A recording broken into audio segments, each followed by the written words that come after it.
The morning felt calm as he made his way through the small regional airport.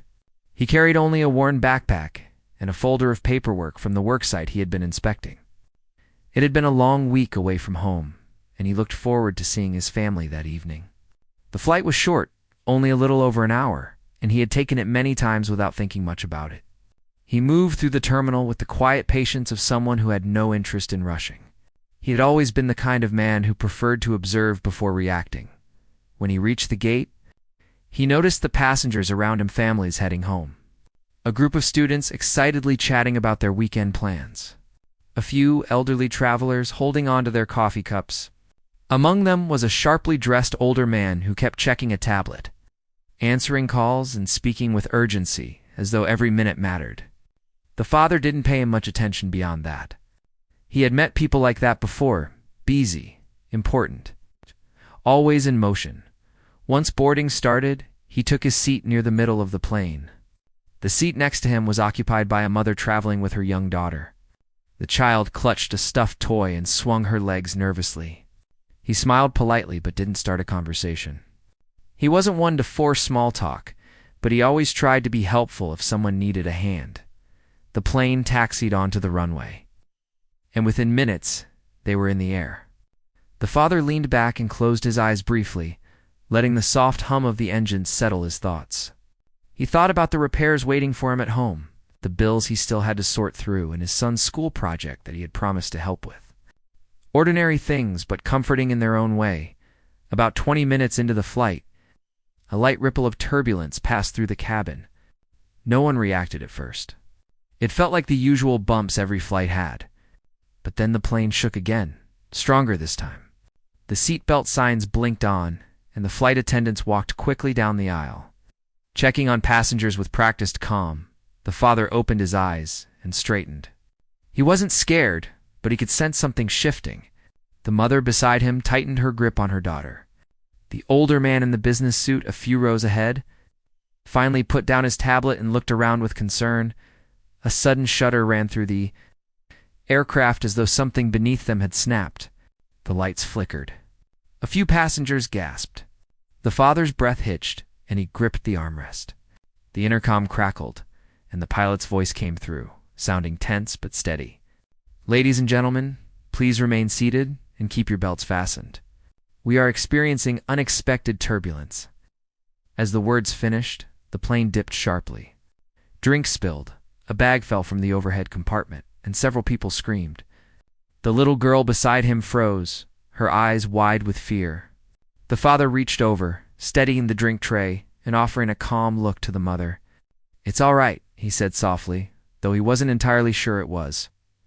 Moments later, the oxygen masks dropped from the compartments above.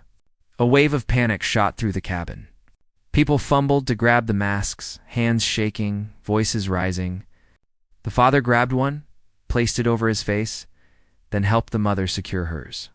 The girl whimpered as he gently pulled the elastic band over her head. He spoke to her in a quiet voice, trying to keep her from crying. The plane jolted again hard enough that several passengers slammed back into their seats. Somewhere near the rear, someone yelled for help. The father looked down the aisle, but couldn't see clearly. Smoke or mist seemed to be drifting from the vents, and the air felt colder suddenly. The pilot's voice came again, but this time it wasn't calm. "Both engines have failed. We are making an emergency descent. Please brace for impact." People began to scream in full panic. The plane tilted downward, the angles steep enough that belongings rolled toward the front of the cabin. The father felt his heart pounding, but he forced himself to breathe steadily. Fear wouldn't help anyone. He bent forward, following the brace position instructions he had heard countless times on flights but never truly imagined needing. The mother next to him trembled. "My daughter, please," she whispered, unable to finish her sentence. "I've got her," the father said. He placed a protective arm over the child's small body, shielding her as best he could. The descent grew faster. The roar of wind outside the cabin filled his ears. The floor vibrated violently. He could hear metal creaking and rattling. The older man in the business suit braced himself against the seat in front of him, eyes wide, breathing fast. The father's thoughts flickered to his own family. He pictured their faces, their laughter, small moments like weekend breakfasts or fixing squeaky doors around the house. He whispered a quiet prayer, not for himself, but that they would be all right even if he didn't make it home. The plane dropped again, violently enough that several people were lifted an inch from their seats before slamming down. Overhead bins flew open. The entire aircraft felt like it was tearing apart. Through the chaos, he heard the pilot shout, "Brace! Brace! Brace!" The cabin echoed with the sound of passengers crying, praying, screaming, stunned into silence. The father held on tightly, arms locked around the child beside him. The moments stretched like an eternity. The only thing he could think about was protecting those within his reach. Then came the impact. The plane's landing wasn't a landing at all, it was a violent crash. The metal belly struck the ground with a deafening grind. Seats lurched forward. Windows shattered and freezing air blasted in. His body jerked forward painfully, the belt biting into his waist and shoulder. The cabin lights went out. The aircraft skidded across rough terrain, bouncing, scraping, and twisting. The father felt every jolt as he kept his arm around the mother and child, keeping their heads down. Baggage tumbled like projectiles. A loud crack echoed from the left wing. Another violent bump sent several passengers screaming. Something heavy struck the father's shoulder, but he didn't loosen his grip. His entire focus was on keeping the little girl tucked safely beneath his arm. Finally, after what felt like an eternity, but was only seconds, the plane came to a stop with a harsh lurch. Silence followed a heavy, shocking silence broken only by the sound of distant crackling and labored breathing. The father slowly lifted his head. The air smelled of smoke and metal. Dust floated everywhere. The emergency lights flickered faintly, casting an eerie red glow. He checked the mother and child beside him. They were shaken, but alive. He helped them unclasp their seatbelts. Around them, other passengers groaned and tried to sit up. Some were crying, some frozen in shock. A few were unconscious. The father forced himself to stay calm. Panic would only make everything worse. He looked toward the front of the cabin and saw the older man, the busy, well-dressed passenger slumped sideways, his leg pinned under a collapsed luggage compartment. The man was conscious but struggling, gripping the armrest with a pained expression. The father didn't hesitate. He turned to the mother beside him. "Stay low and keep her close," he said, referring to the child. Then he unbuckled his belt, ignoring the pain in his shoulder, and prepared to move through the broken, smoke-filled cabin. Not knowing yet that this single decision was about to change his entire life, the first thing he noticed after standing up was the uneven ground beneath the broken plane. It wasn't a runway. It wasn't even a road. From the tilted angle of the fuselage, he guessed they had crashed somewhere in a wooded area. The plane had torn through branches and bushes before coming to a stop. The sound of crackling flames from the left side of the aircraft grew louder by the second. He pressed a hand against the nearest seat to steady himself. His shoulder burned from the impact, but he pushed through the pain. There was no time to think about his own injuries. People needed help, and the smoke filling the cabin made it clear they didn't have long. Voices filled the air panic, crying, groaning. Some passengers were calling out for family members, while others were too stunned to move. The little girl held by her mother looked at him with wide, tearful eyes as he passed. He nodded to reassure her. "You're okay. Stay with your mom. Stay low." He stepped over fallen bags, broken seat pieces, and scattered debris. The emergency lights flickered as if they might shut off any moment. The smell of fuel was strong, mixing with the bitter scent of burned plastic.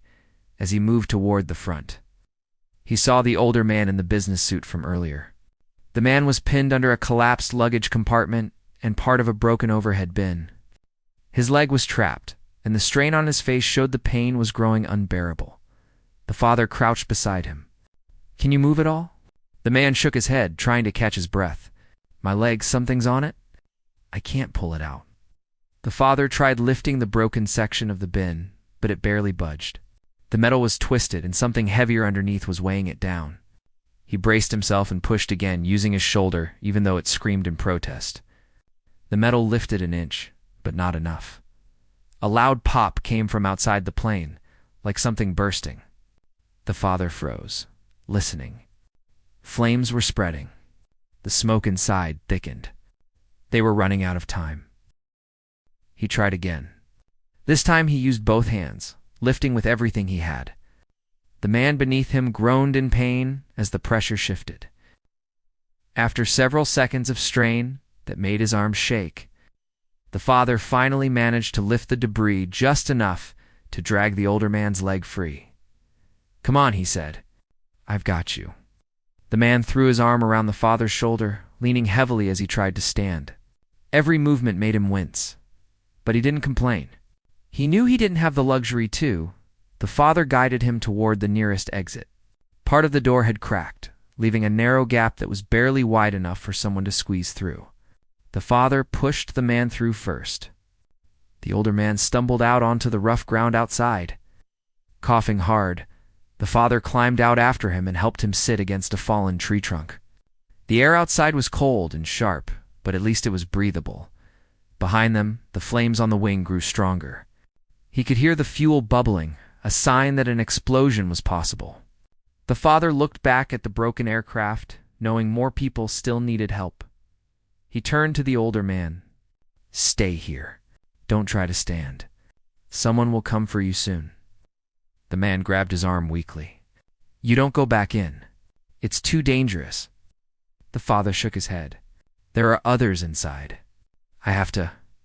With that, he turned and climbed back into the plane, ignoring the stinging heat from the fire. He moved through the aisle quickly, helping those who could walk and lifting those who couldn't. He guided a limping young man toward the exit, then helped an elderly woman whose seatbelt had jammed. He pulled a student out from under fallen luggage and helped a couple who were too shaken to coordinate their steps. Each trip made the interior hotter. The smoke grew thick enough to blur his vision. His lungs burned with every breath. But he didn't stop. Outside, passengers who had already escaped were gathering in a clearing near the trees. Some were crying, hugging each other, or lying on the ground in exhaustion. A few uninjured passengers tried organizing the group, calling out numbers and checking who was missing. After several minutes that felt like a lifetime, Father helped the last able passenger out. He took one final glance inside the aircraft to make sure no one was left. Then he stepped out, coughing heavily.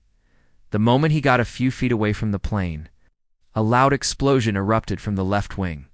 A rush of flames burst upward, lighting the trees and forcing everyone back. People screamed and scrambled for safety. The shockwave knocked him off balance. But he stayed on his feet. The explosion confirmed what he already knew. If he had waited even a minute longer, many of those people would not have made it. Someone called out, "Is everyone okay? Does anyone need help?" Several passengers tried to assist others, using jackets and scarves, stop bleeding or support injured limbs. The father scanned the group and spotted the older businessman leaning against the tree where he had left him. The man looked pale but alert. His leg was bleeding, but he was alive. The father walked over and crouched beside him again. "You holding up?" The man nodded slowly. "You saved me." His voice crackled with emotion. "And probably half the plane." The father shrugged, wiping dirt and soot from his forehead. "I just did what I could." The businessman looked as though he wanted to say more, but his body was too exhausted. He simply rested his head back and closed his eyes lightly. Minutes later, mate sirens echoed through the woods, distant but growing closer. Someone must have radioed the crash location. Relief washed over the group. A few passengers cried openly. Overwhelmed by the sound, rescue workers arrived in waves, firefighters rushing toward the burning aircraft, medics running to check the injured, police officers helping people gather safely. The father stepped aside as the professionals worked, though several medics asked if he needed treatment. He waved them off, insisting they help others first. One of the rescue workers approached him eventually. "You were inside the aircraft while it was burning." He nodded. "There were people who couldn't move on their own. I had to get them out." The firefighter stared at him with genuine respect. "You're lucky you made it out." That fire spread fast. The father didn't respond, because the truth was settling in for him too. He hadn't thought about his own safety, even once. His body was beginning to shake, not from fear, but from the aftershock of surviving something no one should have to. Medics placed the older Mantha businessman a stretcher. Before they lifted him, he reached out a hand and grabbed the father's wrist. "Don't leave," he whispered. "I want to thank you properly." The father shook his head kindly. "Focus on getting better. That's what matters right now." The businessman stared at him, confused by the lack of interest and recognition. But the father didn't stay long enough for questions. He helped move other survivors toward the ambulances until the rescue teams insisted he rest. He sat down on a fallen log, exhausted, smoke-stained, and shaking. The sound of helicopter blades soon filled the air as news crews and additional emergency responders arrived. Passengers were being transported to hospitals. But the father was one of the last to be loaded into an ambulance. He didn't want to go until he was sure everyone else had been accounted for. As the ambulance doors closed, he took one last look at the broken plane in the distance. Flames still flickered from the wreckage, painting the night sky with an orange glow. He didn't know it yet, but the man he carried out of that burning cabin was a billionaire with enough power to change lives. And saving him was about to bring changes he never imagined, not because he asked for anything, but because sometimes a single act of courage reaches further than anyone expects.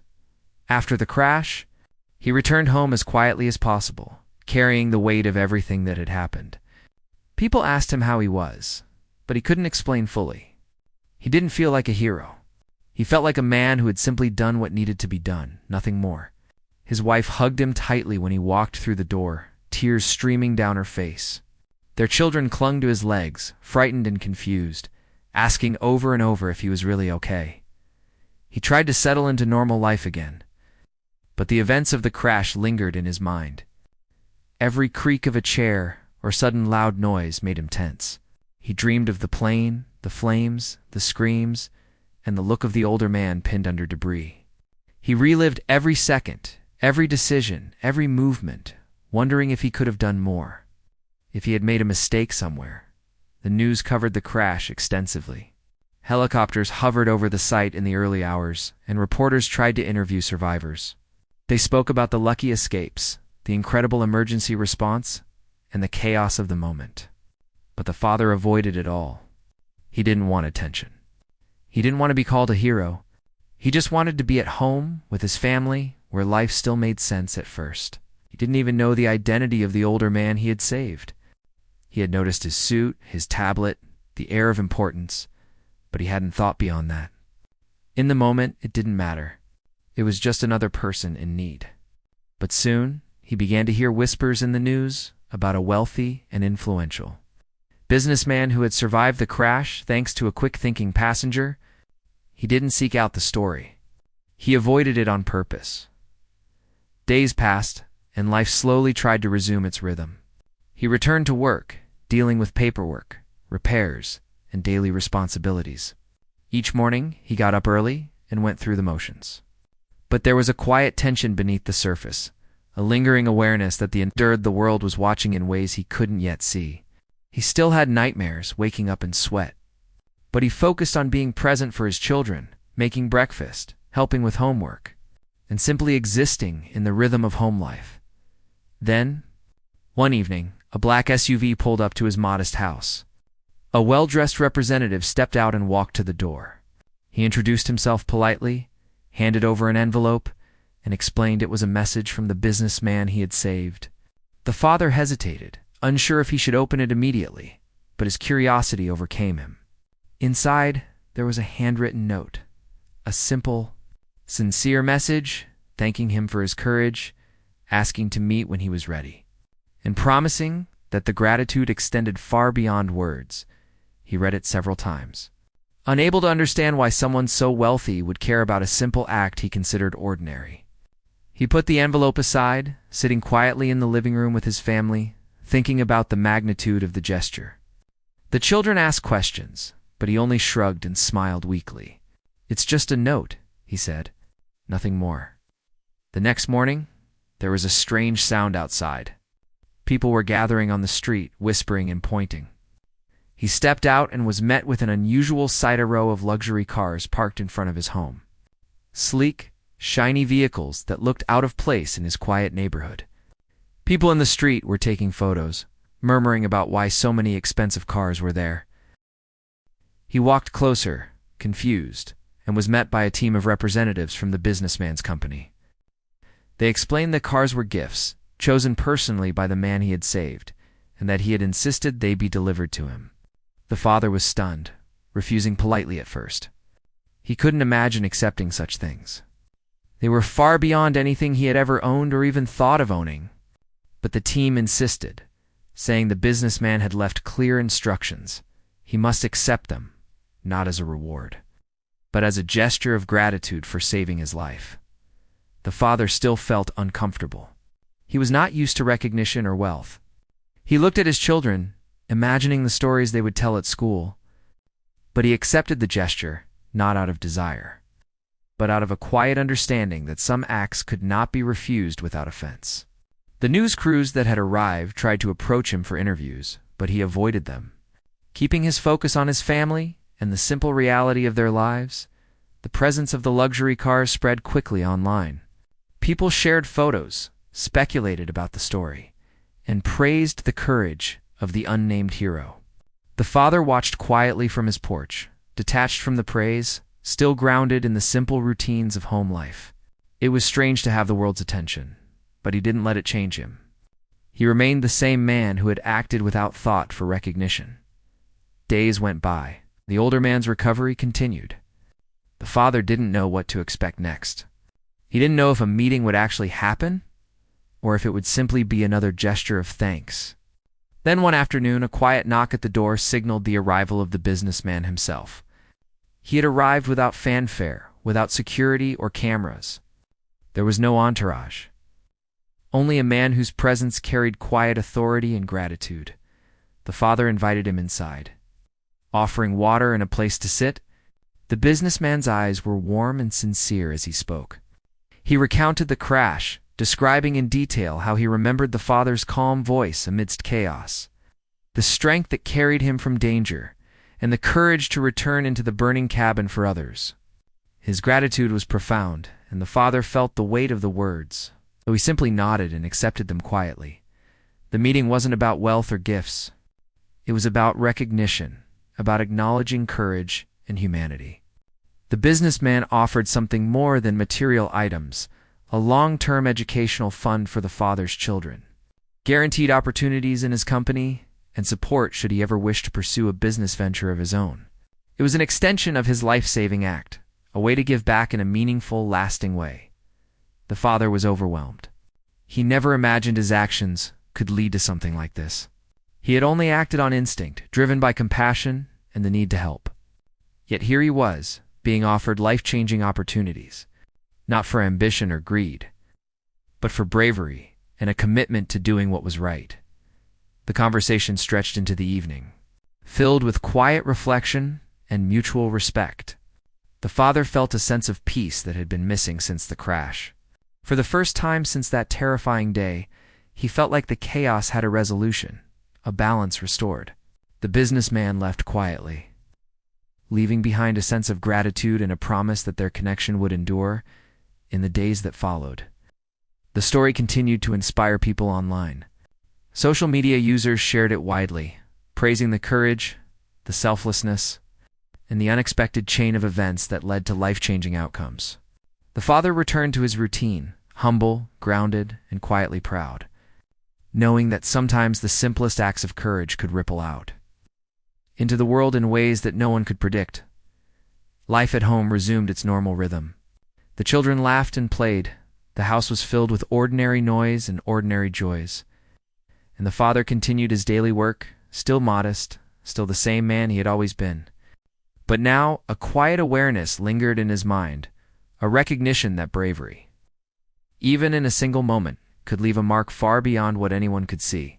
And he lived each day with that understanding, not seeking reward, but knowing that the right action, taken when it matters most, has the power to change lives forever. The morning after the crash, the father woke to an unusual noise outside his home. He stepped onto the porch, rubbing the sleep from his eyes, and froze. A line of luxury cars stretched along the street, gleaming in the sunlight, as though they had appeared from nowhere. Sports cars, sedans, and SUVs, each polished to perfection, stood out against the quiet, modest neighborhood. Neighbors gathered on the street, pointing, whispering, and snapping photos with their phones.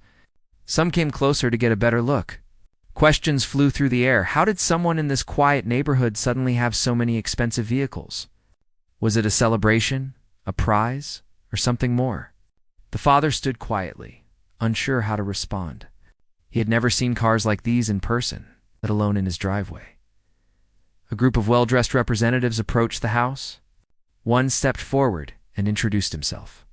He explained that the cars were gifts from the businessman the father had saved during the crash. The man had personally selected each vehicle and insisted that they be delivered immediately. The father was stunned. He had not expected anything beyond a note of thanks, certainly not a fleet of cars. He tried to refuse politely, waving his hand and shaking his head. "I can't accept this," he said. "It's too much." The representative smiled but remained firm. "Sir, this is not a reward. This is a gesture of gratitude. The businessman insists you accept them." The father looked at the cars again, their bright colors and expensive finishes almost surreal against the quiet street. He thought about his modest home, his old vehicle in the driveway, and the daily routine of life that had been interrupted so violently just a few days ago. He felt uncomfortable, as though the world had shifted while he slept. But he understood the intent someone's life had been saved, and the gesture was a symbol of appreciation. Slowly, he nodded and agreed to inspect the vehicles. The representatives guided him around the cars, explaining some of the features and answering questions he hadn't even considered asking. He touched the smooth paint of a car, feeling the cold metal under his fingers, and could hardly believe it was real. Each vehicle was powerful, fast, and luxurious. And yet the father could not shake the feeling that they were not meant to change him but to acknowledge something he had already done. While he walked around the cars, neighbors approached him cautiously. They asked how it happened, if he had won something, and why there were so many luxury vehicles on a quiet street. The father smiled politely, but didn't offer more than necessary. "I just did what anyone would," he said. It was a simple statement, but it carried the weight of humility that marked his character. He wanted to remain the same man, despite the attention and spectacle surrounding him. News crews arrived shortly after, filming the scene, interviewing curious neighbors, and trying to capture the story. The father avoided them, staying close to his family and allowing the representatives to handle the formalities. He was exhausted from the emotional aftermath of the crash and the surreal nature of the present moment. Still, he felt a quiet pride in knowing that what he had done mattered in ways he hadn't imagined. The children were mesmerized by the cars. They ran from one vehicle to another, peeking inside, opening doors, and marveling at the buttons and screens. Their laughter and excitement brought a sense of normalcy back into the day. The father smiled at them, grateful for their joy. Even in the midst of such extraordinary circumstances, the older businessman was recovering steadily in the hospital. But he had requested updates about the father and his family. The father received another note, this time inviting him to meet personally once the man was well enough. He was both curious and apprehensive, unsure what to expect. The idea of meeting someone of such influence was intimidating, yet he felt a quiet sense of obligation to accept. After all, the businessman had lived because of his actions. In the days following, the cars became a symbol in the neighborhood and beyond. Social media users shared images, calling the father a hero, praising the courage it took to act in a life-threatening situation. Some speculated about the identity of the businessman, but the father didn't engage in those discussions. He remained grounded, focused on his family and their well-being. Fame or attention held no appeal for him. The act itself had been its own reward. When the day came for the personal meeting, the father felt a mix of anticipation and unease. He prepared himself as best he could, not for ceremony, but to meet someone who had been given a second chance at life because of him. The meeting took place quietly, without cameras or public spectacle. The businessman arrived alone, dressed simply, but with an air of confidence and gratitude. They spoke at length. The businessman recounted the moments of the crash, the terror, and chaos, and how the father's calm and decisive actions had saved him and others. He spoke not of wealth or power, but of humanity, courage, and the impact of a single selfless act. The father listened, absorbing the weight of the words, but remaining modest. He said little, only that he had done what anyone should have done. The businessman offered more than material gifts. He outlined plans to provide an educational fund for the father's children, ensuring that opportunities would be available for them in the future. He spoke of potential jobs within his company should the family wish to explore them, and even suggested a partnership if the father ever wanted to pursue his own business. These offers were generous, practical, and life-changing, yet presented with humility and respect. The father was overwhelmed by the magnitude of the gesture. He had acted on instinct, driven by a need to help others, never expecting recognition or reward. Now he was faced with opportunities that could transform his family's future. Despite the enormity of the situation, he remained calm, quietly grateful, and respectful of the intent behind it. After the meeting, he returned home. The neighborhood was alive with curiosity and speculation, but he moved through it calmly. The children played, the family shared a quiet meal, and the father reflected on the extraordinary events that had unfolded in such a short time. The crash, the rescue, the gratitude, and the sudden appearance of wealth all seemed surreal. Yet each step had been grounded in reality. He thought about the people he had helped, the passengers who had survived because of decisive action, and the lessons learned about courage and responsibility. The luxury cars, the media attention, and the personal meeting were all symbols of something deeper, the ripple effect of a single moment of bravery. It was a reminder that actions taken without expectation can change lives far beyond what anyone can imagine. The father resolved to continue his life with humility and focus. He would not let wealth or attention alter who he was. Instead, he would honor the experience by being present for his family, guiding his children, and living each day with integrity. The gifts and offers were meaningful, yes, but they were secondary to the lessons of courage, compassion, and humanity that had defined the entire experience. As the sun set on the street lined with luxury cars, the father watched his children play nearby. The events of the past days felt distant yet vivid, a blend of fear, relief, and unexpected joy. The world had acknowledged his actions, but at home, he found the true reward: safety, family, and the quiet knowledge that he had done the right thing when it mattered most.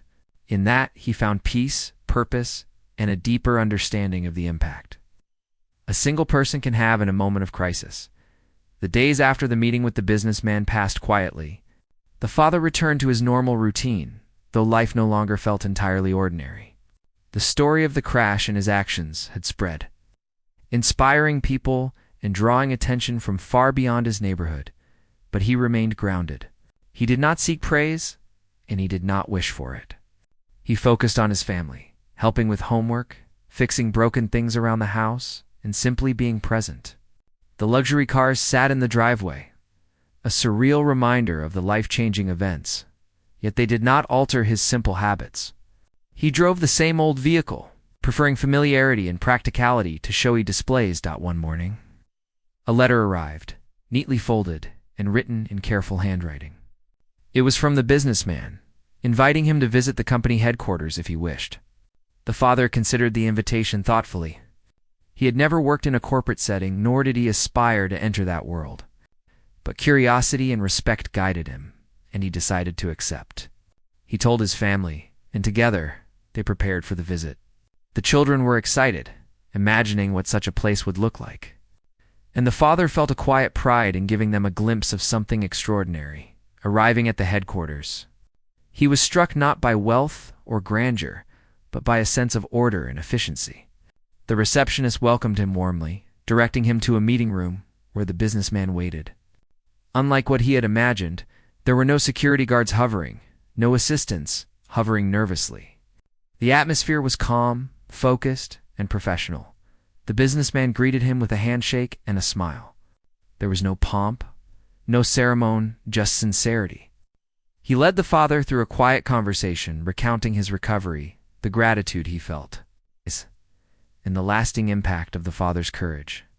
He explained how difficult it had been to trust anyone in his life. Given the constant attention and requests from people seeking favors, yet in that moment on the plane, a stranger had acted purely out of kindness, without expectation or agenda.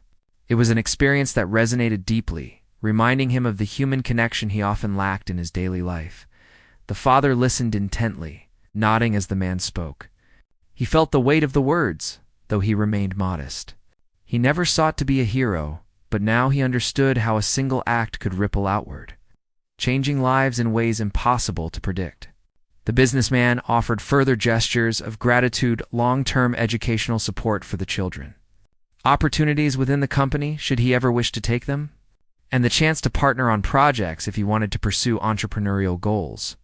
The father felt overwhelmed, yet the offer was presented with humility and respect, not entitlement.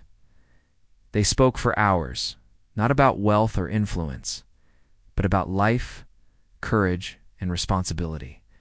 The father shared his thoughts on family, work, and simple living. The businessman listened, clearly valuing the perspective. There was no judgment, no pressure, only a mutual understanding of what had happened and what it had meant to both of them. In those hours, the father realized that the impact of the crash extended far beyond the immediate moment. It had forged a connection, a quiet bond based on respect, gratitude, and the shared knowledge of survival. When the meeting concluded, the father returned home with his family. The children were bubbling with excitement, asking endless questions about the headquarters, the cars, and the man who had been saved. The father answered as best he could, keeping the explanations simple, focusing on the lessons learned rather than the grandeur. The experience had shifted something in him, but he remained committed to humility and the values that had guided him through life. In the following weeks, the father noticed subtle changes in his own perspective. He still carried out the ordinary tasks of life, but he did so with a heightened awareness of the importance of action and integrity. He realized that courage was not just about dramatic rescues or moments of danger, but also about consistency, responsibility, and doing the right thing when it matters most. The crash had forced him into a situation he could not have imagined. Yet it also revealed qualities he had relied on silently for years. The luxury cars, though still in the driveway, became a quiet symbol rather than a distraction. He occasionally showed the children how to drive safely in one of the larger vehicles under careful supervision, using them as teaching tools rather than trophies. Neighbors continued to whisper and take photos, but the father engaged minimally, preferring conversation with family and friends over public spectacle. One evening, he sat with his wife on the porch, watching the sunset over the quiet street. The events of the past weeks weighed on him, yet he felt a sense of peace.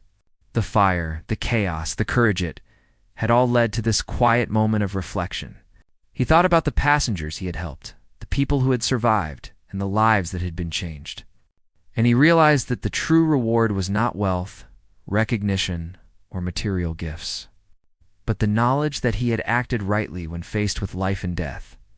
Later, he received a personal message from the businessman, thanking him again and reaffirming the lasting bond that had formed. The letter emphasized respect, gratitude, and the hope that the father and his family would thrive. It was not a showy gesture, but a genuine connection, and the father felt a deep sense of fulfillment. Life gradually settled into a comfortable rhythm. The children returned to school, the father returned to work, and ordinary days resumed. Yet beneath the surface, a quiet transformation had taken place.